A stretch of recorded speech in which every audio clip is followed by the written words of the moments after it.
What about his greatest political skills? How would you identify those? In the Richard J. Daley years, there was one number one and about 8 number 6s. There was no 2, 3, 4, and 5, because he understood that if you had a number 2, that you had to be looking over your shoulder all the time. And he had an interesting way, did he not, of playing off different political characters. And he outlived most of all the people that were mentioned over the years as potential successors, whether it was the All-American Dan Shannon or Matt Danaher or Danny Rostenkowski or whomever. So he had an interesting way of parceling out little sinecures, if you will, but never permitting anybody to be a potential successor. And interestingly enough, when he died, you know, we discovered that the state law was silent on a successor. So the legislature got around to changing the law and created the position of vice mayor. That didn't happen until 1976. So that today, if a mayor dies in office or becomes incapacitated, automatically the vice mayor is the acting mayor. Well, I remember hearing from you before about your own involvement in identifying that issue and the procedural questions that this gave rise to. It did. In the city council itself. It did. Keep in mind that he was vigorous and in apparent good health up until the moment he walked into that doctor's office and collapsed. What would you say, if any, were his weaknesses? He probably was a little late in perceiving the way that politics had changed, and it was becoming no longer a big city patronage-based operation as much as it was a process driven by the media. It was no longer the precinct captain with a shopping bag full of sample ballots and literature walking up the stairs and knocking on Mrs. Shmushkevich's door and saying, this is who we're voting for here, Mrs. Shmushkevich, in the upcoming election. And people didn't have televisions. It was just a dramatic change, not only in Chicago, but all around the nation. And he was the last of the big city powerhouse political leaders. Do you think he paid any kind of price for being late in understanding that? Well, he went out at the top of his game, and I think after the riots and after the sad events of the 1968 convention, that he was unbeatable in Chicago. In much of the national liberal establishment, he was a pariah. But in Chicago, the people that voted, the people that supported him, the people who were proud of being Chicagoans, understood that he was so proud of this city and what he had built that he was not about to sit idly by and let some strangers, outsiders, come in and take it over. Of course, one irony is those same national liberal circles earlier on had lionized him. I think there's a certain truth to that. And you remember he was on the cover of Newsweek and Time, and people were talking about the other Rust Belt cities collapsing all around the nation, but Chicago was still succeeding. What are your own memories of the periods of the riots in 1968, the racial riots first. Yeah. Well, I was a cop then, and we were armed to the teeth. Cops were going up to the attic and pulling down shotguns. We didn't have the kind of equipment that that was needed in an out-and-out insurrection. This kind of lawlessness probably had not been witnessed in Chicago since the 1919 race riots, and they Which simply were more weren't. localized. Or if you want to go back far enough to the Civil War and the draft conscription riots that took place in New York. Right. So where were you during those riots? Where, you know, which neighborhood? I was assigned to the state's attorney's office, and most of our activity at that time was taken up with processing the prisoners that were being brought in through the criminal court. They were all processed through the criminal court at 26th in California. And the 14th Ward wasn't particularly touched by No.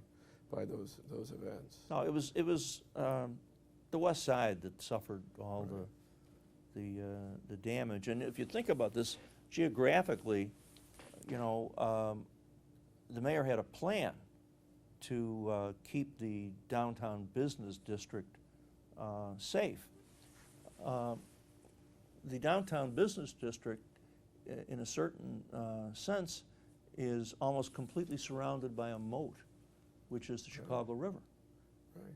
So all you had to do was raise the bridges, and there was no access to the major downtown business district, with the exception you could access the downtown area from the south side, but at that point the south side was quiet. It was only on the west side. I never thought about that moat. You don't think about it, do you? But when That's you true. sit back and think about how Chicago is situated, with the exception of the Gold Coast area, all the wealth, all the major financial institutions, all the major department stores, all the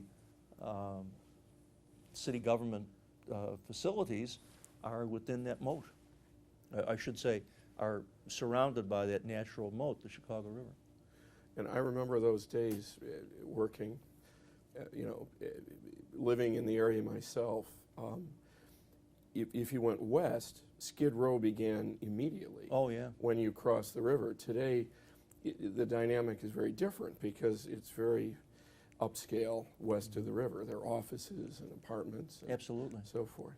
And even further than that, I would say that now out to Western Avenue you have an urban renewal, the likes of which probably have been unseen in any other major urban area. The presidential towers at the time it was constructed was a major leap from where a structure or an enterprise like that would formerly be located. Right. Now, the other event, of course, was the '68 convention. Right. So, what are your memories from that period? Well, you know, I think the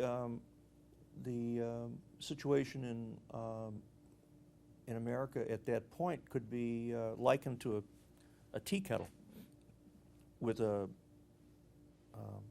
full amount of water in it.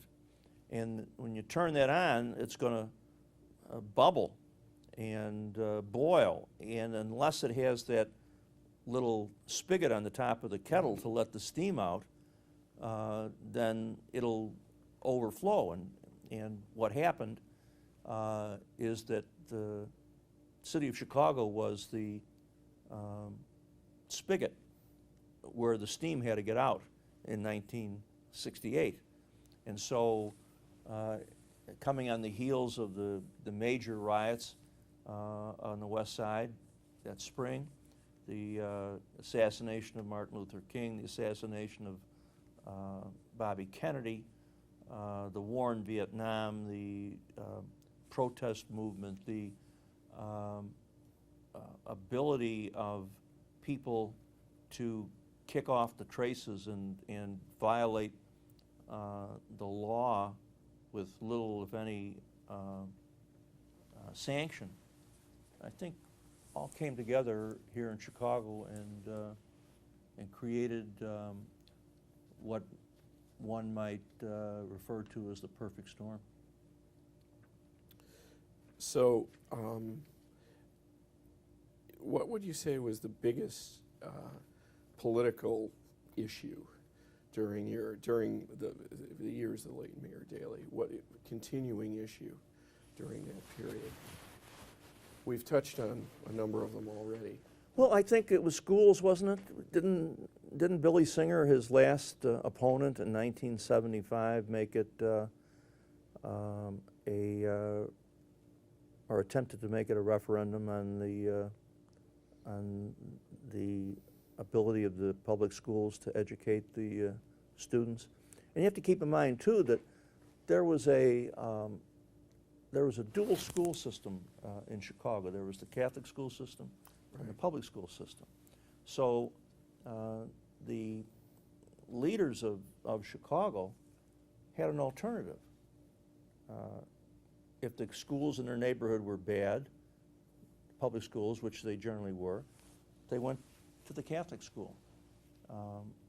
And I suppose it's also fairly safe to say that most of the leadership of the political establishment were Catholics and were products of a Catholic education. Mm-hmm. And therefore, there may have been an argument that there was benign neglect of the schools, and that's why they were so bad, because the power structure didn't have to send their kids to the public schools. And then, earlier than the Singer election, of course, was the controversy with Benjamin Willis. Willis wagons, yeah. Right. And how did that fit into the overall well, you remember picture? there was little, if any, capital investment in these aging school buildings, and suddenly you have this growing population of the urban poor, and they don't have a tradition of going to the Catholic school. They need to be educated. The schools are overcrowded, so I guess as a short-term stopgap, they started to use these portable schoolrooms that were like trailers, and that provoked or gave some people who had a different agenda the opportunity to seize on that issue. And I don't think Ben Willis was a bad man. I think he was doing the best he could under the circumstances.